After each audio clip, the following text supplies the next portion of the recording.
So I wanted to dive right into the conversation and just hear a little bit about, obviously we represent a network of organizations who support entrepreneurship for development impact, for alleviating poverty.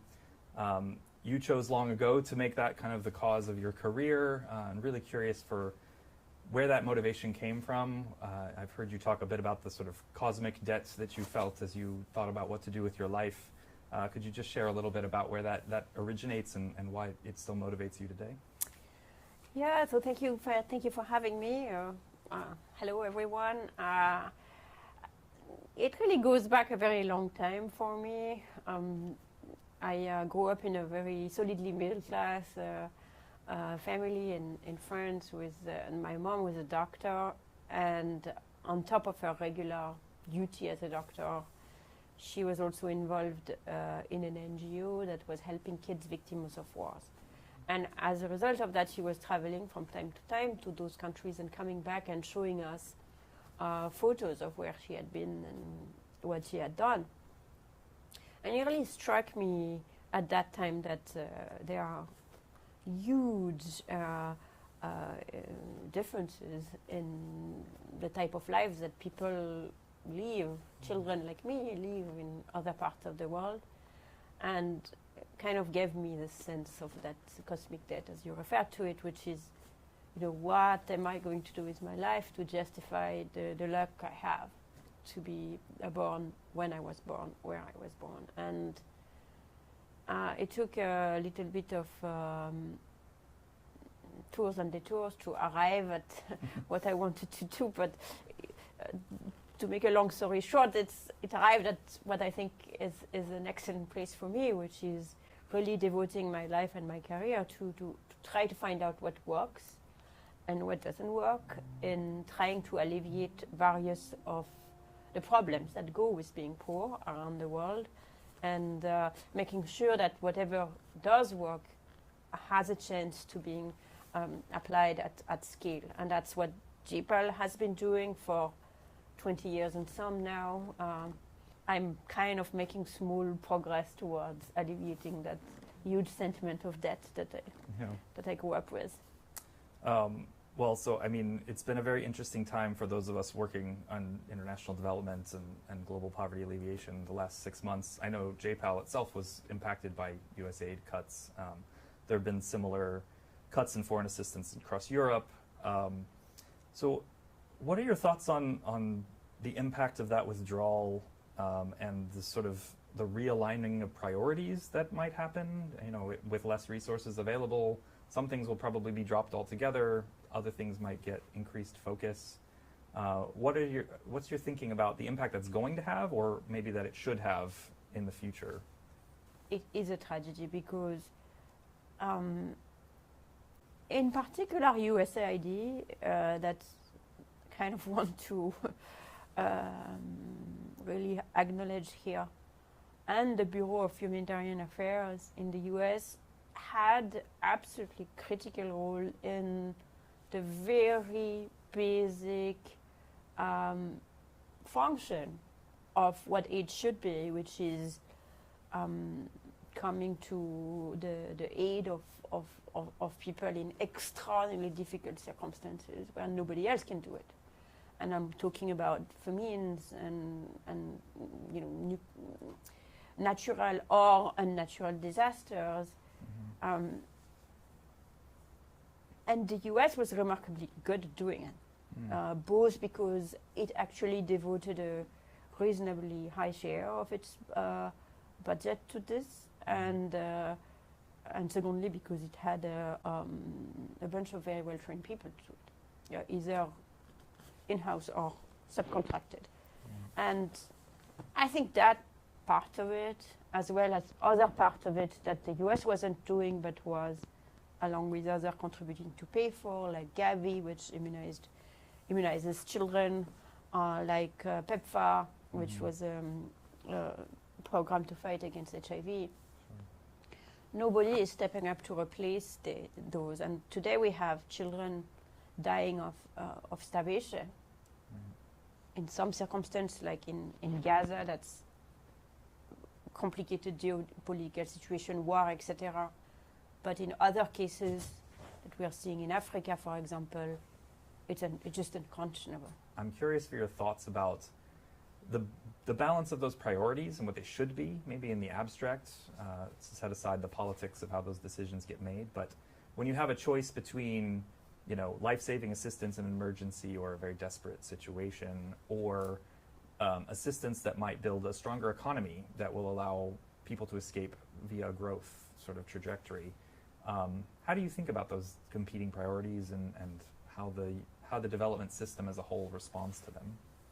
I don't think they are competing, in the sense that I think the right way to think about aid budgets is that they are really tiny with respect to the budgets that the developing countries, low and middle income countries, spend on their own citizens. Yeah.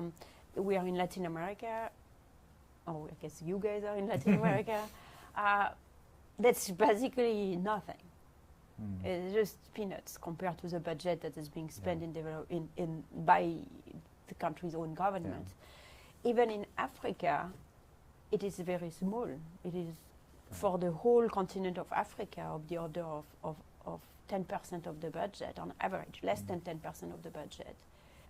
I think we should be much more intentional about not trying to substitute for government budgets, because we're never going to substitute for government budgets, but trying to use money where government budgets, in things that government budgets find difficult to spend.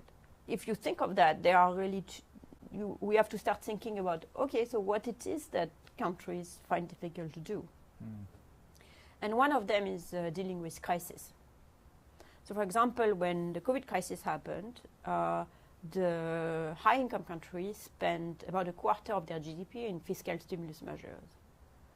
And that had consequences later in terms of inflation and so on. Yeah. But it really prevented anybody to fall into poverty or to not have enough to eat or so on. Yeah. In the low-income countries, the poorest countries, they were only able to spend 2% of their GDP on fiscal stimulus measures. And it's 2% of a much, much smaller GDP, so basically they spent nothing.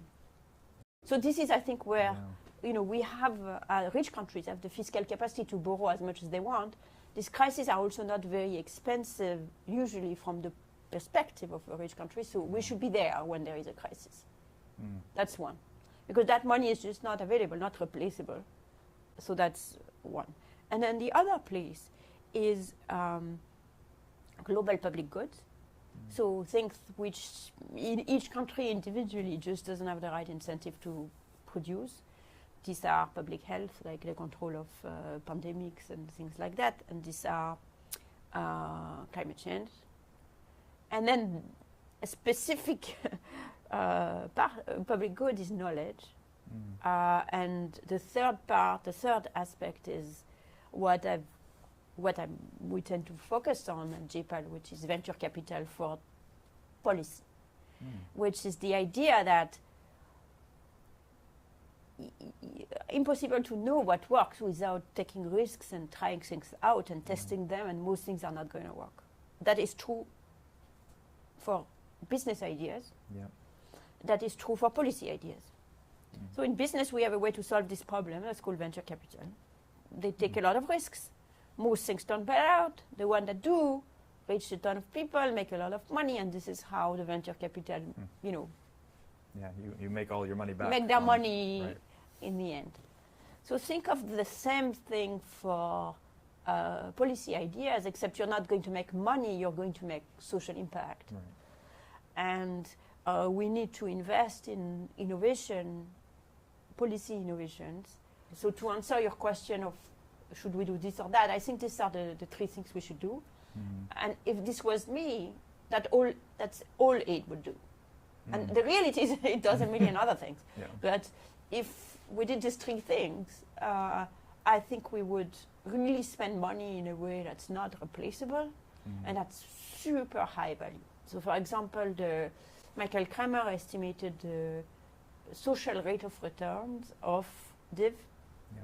And if you value the extra income that it made for people, he found that for every dollar invested in the entire DIV portfolio, including the failures and the overhead and everything, it generated $17 in social value by the few that were scaled up and had high social returns. And this is without counting projects that may have reached a lot of people, but the returns are hard to quantify, like, for example, democracy project. So just the purely kind of the ones that are easy to measure. How do we get the development industry or the policymakers who control how that money is spent to take more seriously things like this that have strong evidence that they're working well? What do you think are the barriers stopping that from being a bigger part of the pie in terms of what development agencies spend their budgets on? I think it's part stems from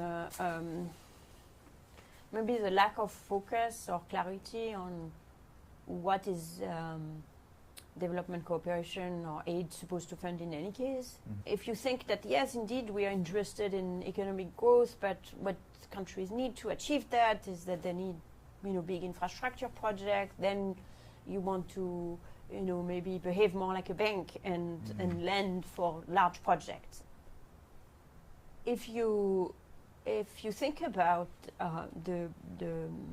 what aid should achieve in the way that I described, which is one of these three buckets, then in the third bucket, which is finding out what works, the support for entrepreneurship and including for-profit entrepreneurship down the line can be much larger, because there might be holes in what we know for entrepreneurs, including commercial entrepreneurs, to be more successful, and it would be extremely helpful to know what these holes are. For example, there was research that show various things that company can do to make their employee more productive. One of them is soft skill training. And so they performed this in India. Women are working in textile factory. Many of them are quite shy, not express them very much, but of course then when problems arise in the chain production, they don't necessarily say it and so on.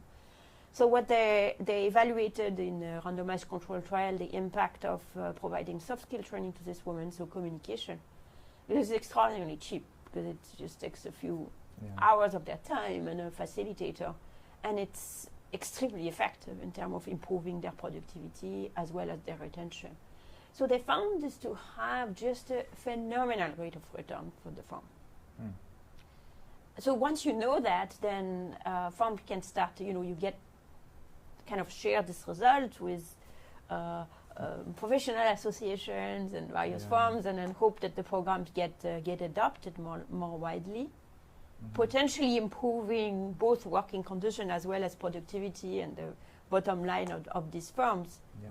And so I think if you ask yourself whether you're selecting project not just because immediately they might be helpful, then I think you would have a very different balance of what is being funded. That doesn't mean you wouldn't fund health and education projects, because those are, those are very high marginal value of public fund to spend those budgets better. But you would certainly be maybe not at 2% of the funding devoted to entrepreneurship. And so in some ways there's a really strong alignment between more rigorous evidence used to evaluate the intervention and then the long-term thinking about the payoffs to that intervention, right? Exactly. If you measure it more rigorously up front, it has a longer tail of impact because you can scale that and have the confidence that you should scale it. So that could be a way of growing the pie in a certain direction. If you say, okay, we're on to something here, we have the evidence that it's effective, let's now bring it to a much greater scale. That is right. And I think if you had more of a focus on that part in aid budgets, you would have a greater fraction of, you would have a bigger diversity of projects of all kinds, including more projects that lead to the support of entrepreneurship. So unfortunately, I think the USAID was exactly in the process of taking that kind of mindset on board with a new chief economist, Dean Carolan, who was very much coming with that mindset. Yeah. So, in a sense, I think it would be a mistake to be too obsessed about aid. Because again, go back to what I was saying originally. It's really not a big part and not a growing part anyways of what is the money that's being spent on poor people worldwide. So what is really important is not that aid agencies apply the funding from that of what works, what doesn't work in their own programming. Yeah. It's kind of irrelevant. What is relevant is that these lessons are being adopted by the low and middle income countries themselves. And there I would say that the news is quite good. In fact, yesterday I had a conversation with a colleague who was telling me, oh, this is really sad, the economists are becoming more irrelevant.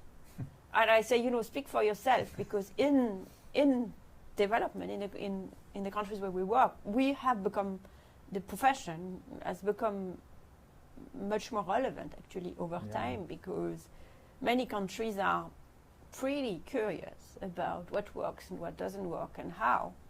And there is even research now that show what policymakers pay attention to. The universe you're trying to shape is no longer just development agencies and the budgets they have to spend, but actually like the massively much larger internal resources of these countries that they're going to spend on solving their own social problems, and making sure that the evidence is just as useful for those purposes as it is for development. At JPAL, we never considered our audience to be development agencies, international or bilateral. We always considered our audience to be governments in low and middle income countries.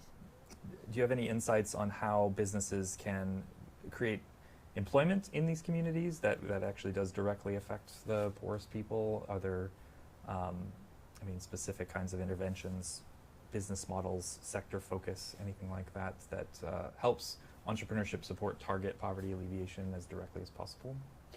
So most people don't want to be entrepreneurs. In fact, if they had a choice, they would rather have a stable jobs. Yeah.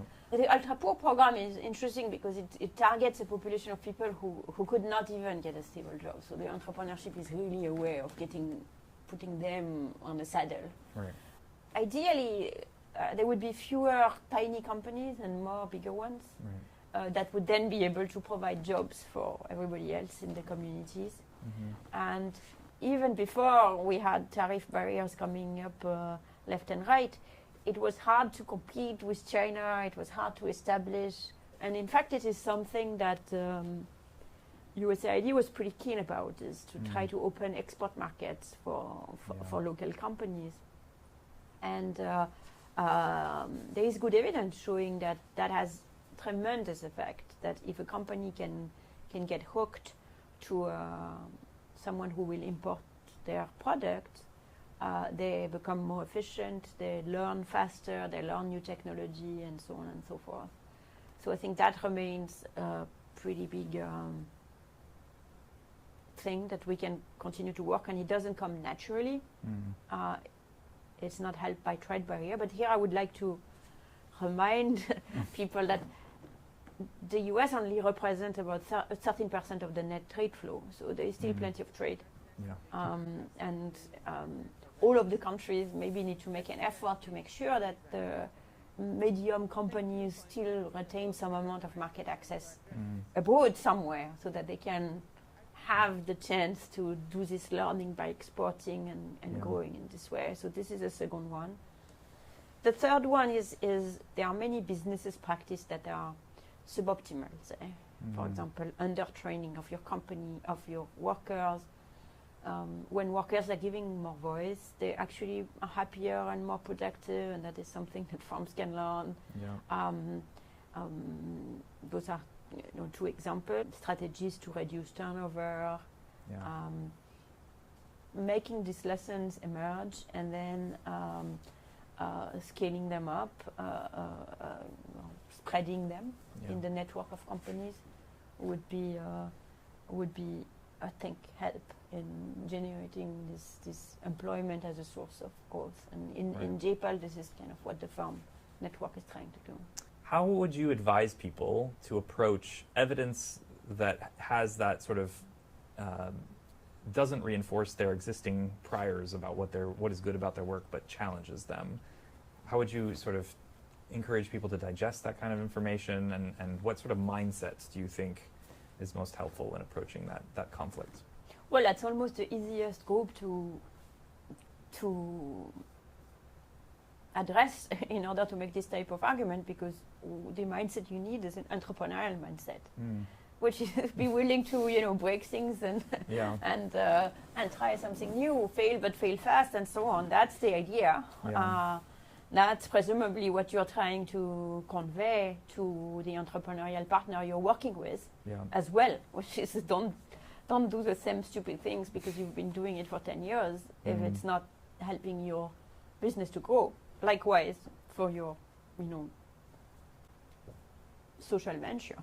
Yeah. And I think in a hard time you kind of have to fall back on why you're doing this in the first place.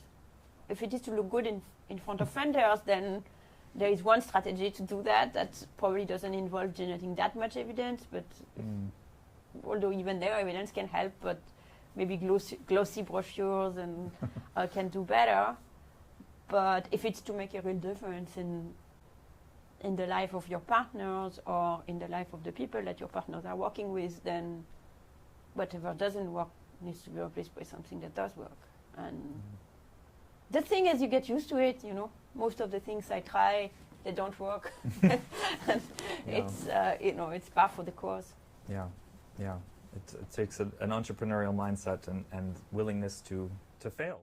But I think it should be much easier for people who are working on entrepreneurship, because that's already part of the ethos somewhere not far.